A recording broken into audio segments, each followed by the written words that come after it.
اهلا بيكم في ريفيوزات. النهارده هنتكلم عن تليفون اوبو اف 1 اس اللي بيتميز بالكاميرا الاماميه بتاعته. خليكم معانا.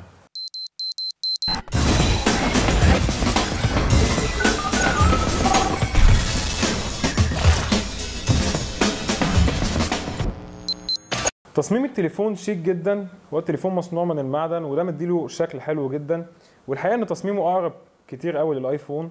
لو بصينا على الفتحات والوصلات الموجوده في التليفون هنلاقي ان من قدام في السماعات بتاعه التليفون، وهنا في السنسور، وهنا في الكاميرا الاماميه، وهنا في الفينجر برينت سنسور اللي كان استخدامه جيد جدا وهنشوف قدام واحنا بنستخدمه.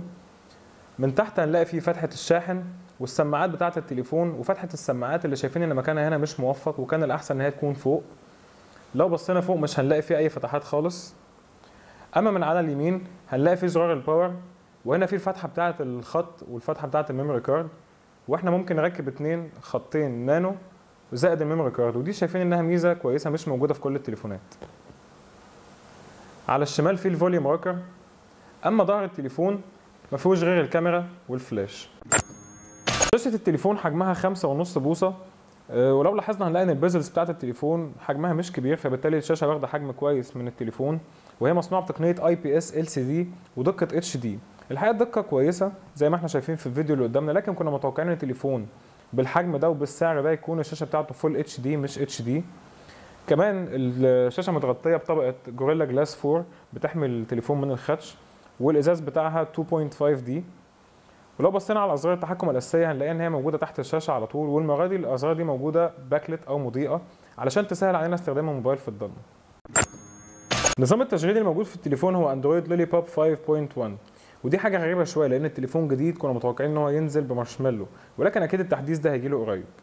وبيجي التليفون باحدث واجهه مستخدم من اوبو وهي كولر او اس الفيرجن رقم 3، وهي شكلها قريب جدا في تصميمها وفي الواجهه بتاعتها من نظام تشغيل iOS الشهير بالايفون. طبعا في تشابهات كتيره بينه وبين الايفون.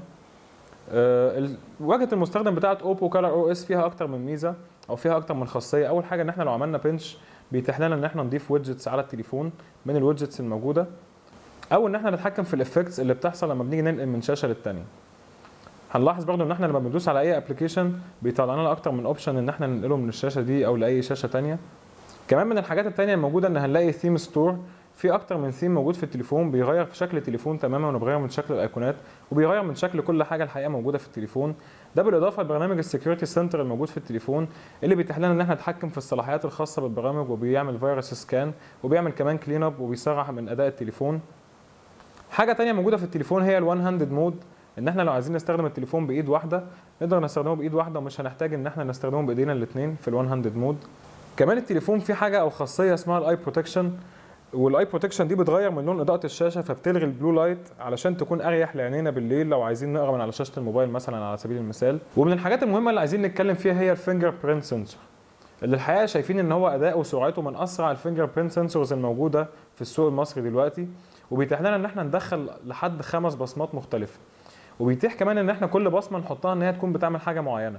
مثلا البصمه دي احنا عملناها ان هي نختار منها ان احنا نشغل المسجات، ولو جينا نشوف بصمه ثانيه برضو بتفتح الكاميرا هنلاقي ان الكاميرا بتفتح بسرعه جدا. شايفين الفينجر برينت سنسور من المميزات الهائله الموجوده في التليفون.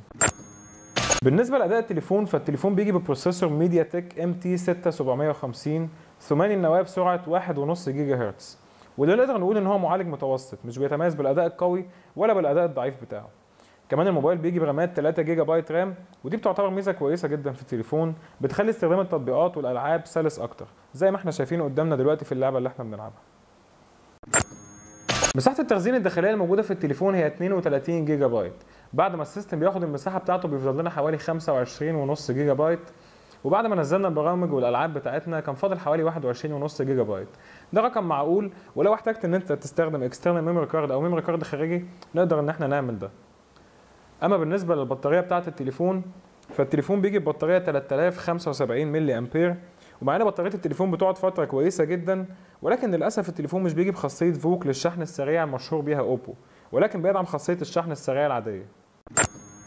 3 كاميرا التليفون الخلفيه 13 ميجا بكسل وبتيجي بفتحه عدسه 2.2، كنا نفضل ان فتحه العدسه تكون 2 زي الكاميرا الاماميه، ولكن 2.2 مش رقم وحش.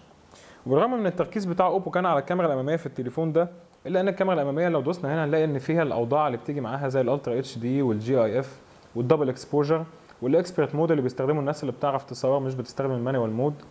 وهنلاقي ان في تحت اكتر من وضع للتصوير. الوضع اللي احنا عليه دلوقتي هو وضع الفوتو او التصوير العادي.